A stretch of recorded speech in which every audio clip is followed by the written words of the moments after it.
परिणाम बा रउआ सभी लोगन की नया स्टिचिंग में। ये देखिए जा ब्लाउज के हम सी के तैयार कर ले हैं। अब एकरे ऊपर हम गला का डिजाइन बनाए। आप लोग अपने साइज जौन होई न वही के अकॉर्डिंग ब्लाउजवा के काट लेब जा। आ गला का भी जौन लंबाई चौड़ाई होई उतना ले लेब जा। आ जैसे हम गलवा के डिजाइन कटले हैं बनौले हैं वैसे ही आप लोग बना लेब जा। आ कपड़ा आप लोग का मोट रही तो पेपर पेस्टिंग मत लगाएब जा, पतील रही तो लगा लेब जा गला के ऊपर। ये जन हम कपड़वा ले ले हैं ये चौड़ाई में 2.5 इंच का हुए, लंबाई में जितना बढ़िया आप लोग के बो चाही बीचवा में जो डिजाइनिया बनौले हैं ना वही के नाप लेब जा। उससे 2 इंच एक्स्ट्रा रखब जा, जितना आवे उतना काट लेब जा। एक बाद सी के दोनों ओरिया से इसे पलट लेब। पलटले के बाद एक ना बढ़िया से हथवा से के बढ़िया सेट कर लेवल जाई। बीचवा में से मोड़ के एकरे ऊपर ऐसे निशान लगा लेब। आ सुई या धागा से ऐसे चुनट के जैसे डाल के बढ़िया से के ऐसे लपेट लेब धागवा के, तो ये हमार बन के बो तैयार हो जाई। छोटा है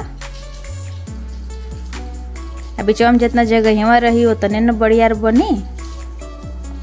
एकरे ऊपर आई हम फैंसी वाला बटन लगा लेनी है।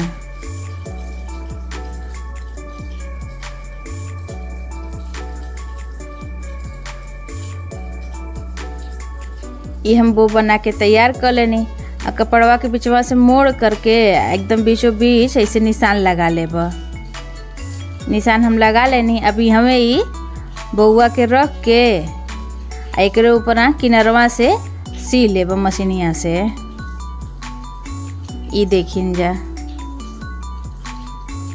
डिजाइनिया बनौले के बाद किनरवा से और हम 2 इंच बढ़ा करके डिजाइनिया के सेपवा देले हैं मटका गला के जैसे।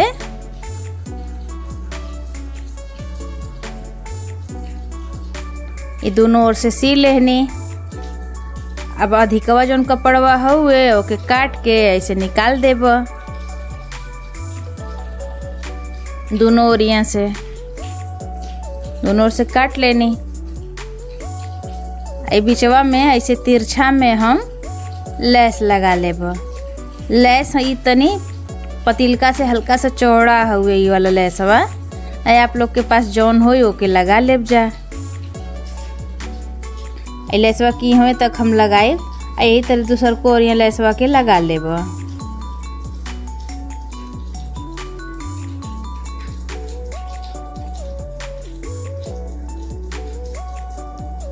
एरो लगा लेनी। ये देखिए जा दोनों हम लेस के लगा लेनी है।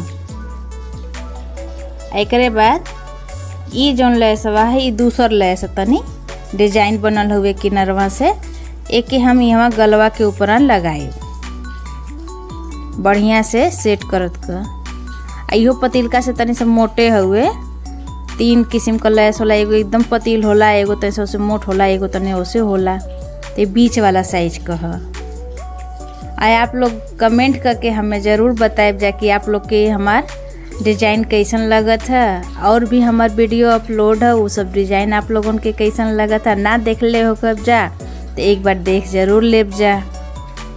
आ पसंद आई ना तो चैनल के लाइक करब जा, आ सब्सक्राइब करब जा।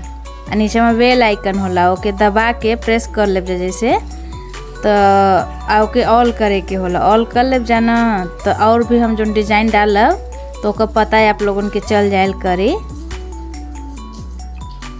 कमेंट करके ज़रूर बताएब जा कि आप लोग के कैसन लगत है डिजाइन। तो ऐसे का होई ना कि हमरो तनी उल्लास बढ़ी तो हम और बढ़िया बढ़िया डिजाइन आप लोग के बना के दिखा सकीला।